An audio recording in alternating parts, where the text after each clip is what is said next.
When we think about tea being from a specific place, the first place that comes to mind for most of us is China. And for good reason. China, after all, is the birthplace of tea, where the tea plant has its origins, and where tea became the drink that we recognize today.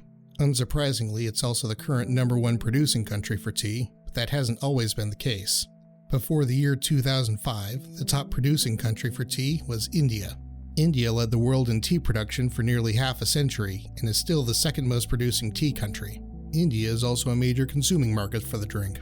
While these facts are impressive on their own, they are even more impressive when considering that large-scale production and consumption of tea in India only goes back about 200 years. Most of the tea varieties currently grown in India were likewise not introduced to the country until the late 19th century. If you're a tea drinker, the names Assam and Darjeeling should be very familiar, but there are many more teas from India beyond the ones from these two famous regions. In this BevGeek video, we're going to take a look at the past and present of tea in India. To tell the story of Indian tea, we must first talk about two other countries, China and Britain. Tea comes from the plant Camellia sinensis, which is native to the mountainous areas of the Chinese interior. The first Camellia sinensis plants came from the modern-day provinces of Yunnan and Sichuan, as well as the northern parts of nearby Myanmar. The earliest legends about tea consumption in China date back to around 3000 BCE, with scientific theories dating tea's origins back farther. Archaeological evidence shows tea leaves placed in boiling water as far back as 500,000 years ago. Over time, tea would spread throughout Eastern Asia. Trade via the Silk Road would bring tea to Russia and the Middle East, but it failed to spread further in an era when trade was conducted primarily over land. Trade from China to Europe using land routes was very expensive, and with the cultivation of coffee being much closer in the southern Arabian Peninsula and the Horn of Africa, coffee would gain an early foothold in European markets. This would change with the advent of long-distance navigation by sea. In the mid-16th century, Portugal opened up trade to South and East Asia by ocean, the first European power to do so. And with full control of each shipment from its departure to destination, the cost of traded goods went down considerably. It was through this trade that tea would gain popularity in Portugal. And in the late 17th century, the marriage of Portugal's Princess Catherine to King Charles II of Great Britain led to the introduction of tea to the British Isles. Like elsewhere in Europe, coffee was the non-alcoholic beverage of choice in London when tea first arrived. But over the course of the next century, coffeehouses in London would decline in popularity, and tea became London's preferred drink. Britain was developing its own network of long-distance trade by sea. There were many goods that British consumers wanted that only came from China, such as silks and spices, and above all else, tea. However, there was a serious issue in trading with China. China didn't want or need any goods from Britain. In trading with most other countries, Britain could obtain raw materials in exchange for finished goods. For example, raw cotton could be traded for finished textiles. Imperial China had no need for British textiles or anything else that Britain had to offer, save for one thing: silver. This would lead Britain to develop a trade imbalance, leading its supply of silver to run low so that British markets could stay stocked with Chinese goods. Britain needed to sell something back to China to rectify this trade imbalance, and they would ultimately find something China wanted but didn't have: opium. Opium was popular within the Qing dynasty, but it was illegal, creating a black market for the drug. By the late 18th century, the British East India Company had developed a trade monopoly in most of the Indian subcontinent, including what is now Bangladesh and eastern India, and was effectively running this area as their private colony. While this land was not suitable for most agricultural products, it was suitable for growing poppies, so grow poppies they did. The opium derived from these poppies would be sold on the Chinese black market, allowing silver to flow back into British coffers. This silver would then be used to buy more tea. This worked for the British, but angered the Qing imperial court, who tried to stop this illegal trade. British merchants caught selling opium were expelled from China, and growing tensions between the two empires would lead to war in 1839. The First Opium War was won by the British, and they exacted severe terms on China. Among the terms of the Treaty of Nanking were the ceding of Hong Kong to the British, and the establishment of trade between China and the West through 5 treaty ports, including Shanghai. This ensured that the supply of tea to Britain would continue, but China still had a monopoly on its production. For Britain to maintain access in the event that hostilities returned between the two empires, they needed to grow tea themselves. The British looked to India as a potential place to grow their tea. They already had access to land there, as the East India Company was using eastern India to grow opium. The British were also aware that a tea-like plant grew in the nearby Assam region. The leaves of this plant could be used to brew a hot, stimulating beverage, but the flavor was different from the teas grown in China. and this Assam tea was viewed as a substitute of poorer quality. Originally believed to be a different plant, it was later determined that this was in fact a different variety of Camellia sinensis. It would eventually be named Camellia sinensis, variety Assamica. The British would cultivate Assam tea and sell it as cheap tea for the lower classes in England, but the British market needed something closer to the teas grown in China. Not far from Assam were the foothills of the Himalayan mountains. This part of India was close to the regions of China where tea originated from, and had very similar geography, similar altitude, similar latitude, and similar climate. So the East India Company planned to grow Chinese tea varieties in this part of India. But to do so, they would need live Chinese tea plants or fertile Chinese tea seeds, and the Qing dynasty would not allow for their export. For this plan to work, the British would have to steal tea from China.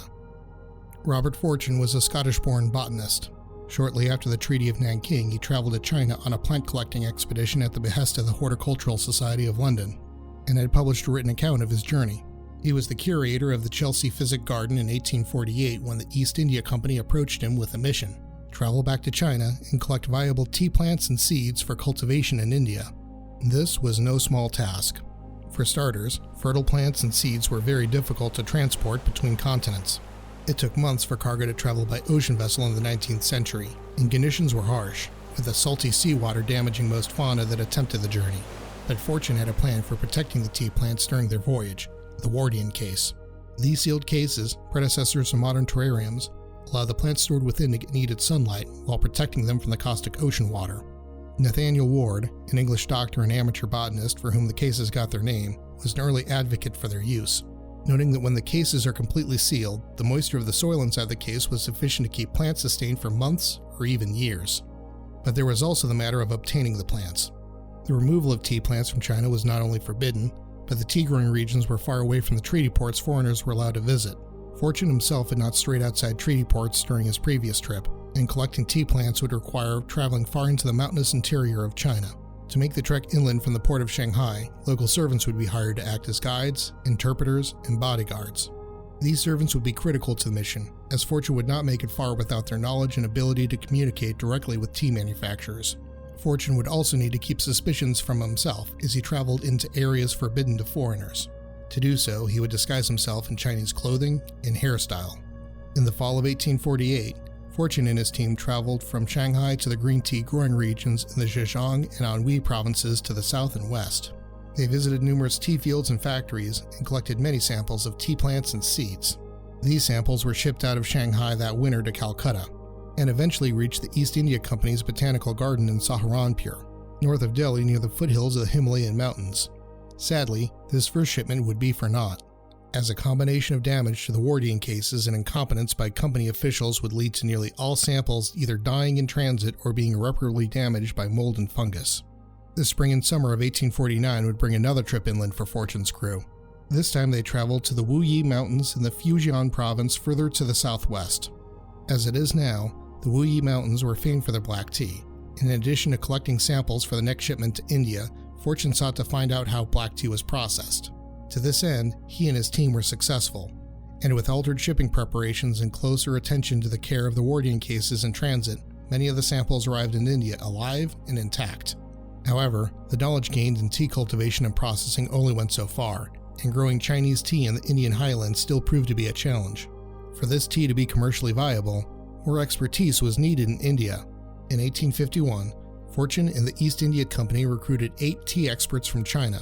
These men would serve as subject matter experts for the Indian tea laborers at the various tea plantations, including one near the mountain town of Darjeeling, north of Assam.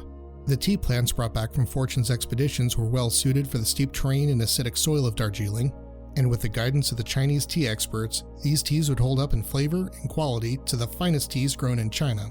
Quality tea was finally being grown in India, and it would not have been possible without these 8 men from China.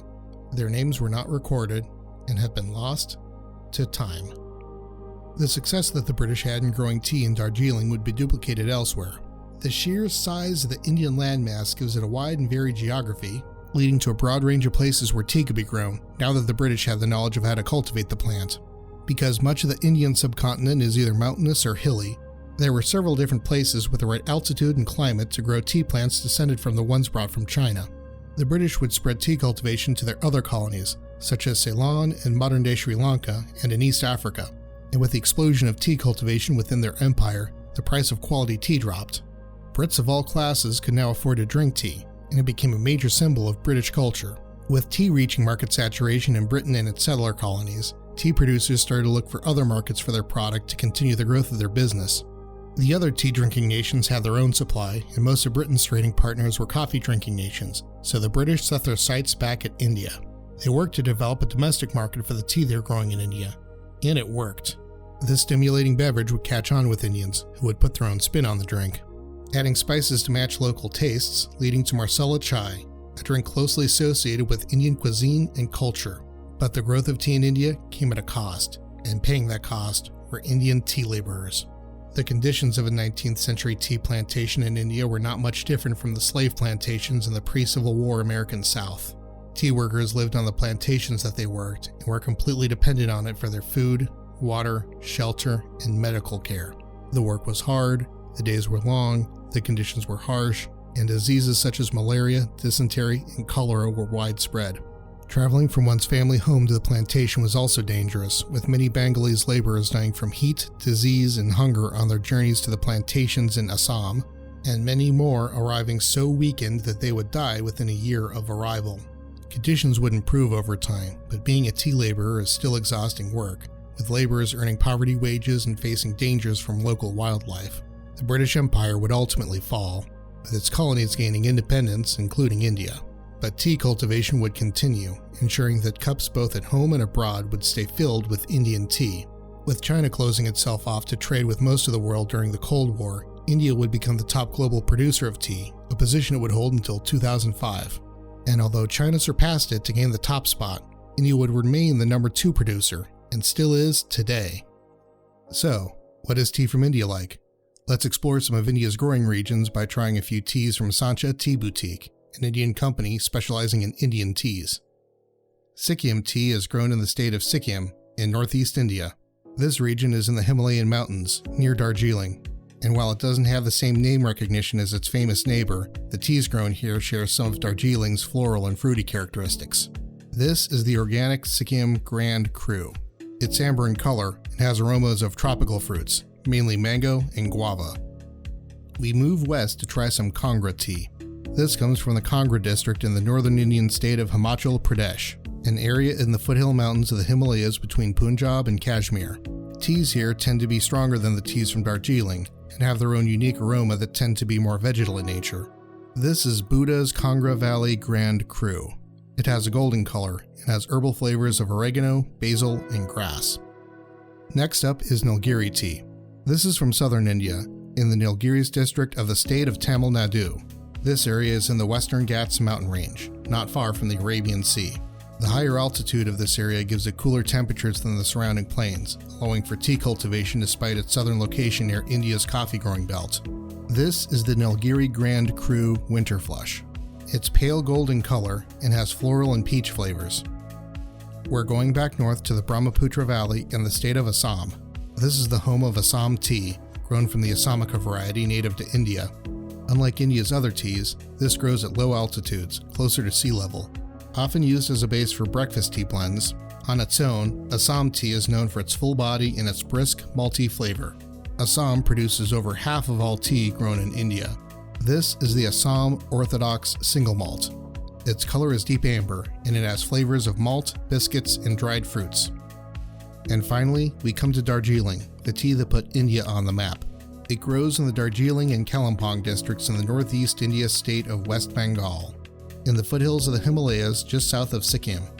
We're trying 3 teas from Darjeeling, representing the 3 seasonal harvests of Sancha's Grand Cru President's Darjeeling teas. First is the spring season, or first flush. This tea has a very pale gold color and has flavors that range from floral and sage to subtle lemon and citrus. Next is the summer season, or second flush. This is the flush most closely associated with the flavor profile of Darjeeling. This has an amber color and strong flavors of stone fruits, with some subtle earthy notes.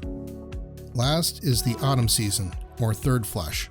This is similar in color and flavor to the second flush, but with the earthy notes more prominent in this tea.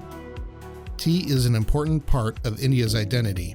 Its history is interwoven with the history of British colonialism and how it shapes Indian culture to this day. India's well-known teas range from daily drinkers to fancy special occasion teas, but there is far more to discover outside of Assam and Darjeeling. India's size and geographic diversity gives it a great variety of teas to enjoy. The story of tea in India is integral to the story of modern India. If you're interested in learning more of the history discussed in this video, I recommend the book For All the Tea in China by Sarah Rose. I referenced this book heavily in researching this video and cannot recommend it enough. A link to buy this book at Amazon is in the description. If you found this video interesting or helpful, click the like button. If you want to see more videos from this channel, click subscribe and the bell icon, and you'll be notified when new videos are released. Have you ever tried Indian teas? If so, which ones? What did you think of them? What is your favorite beverage? Let me know in the comments. Thanks for watching, and I look forward to seeing you for the next Bev Geek video.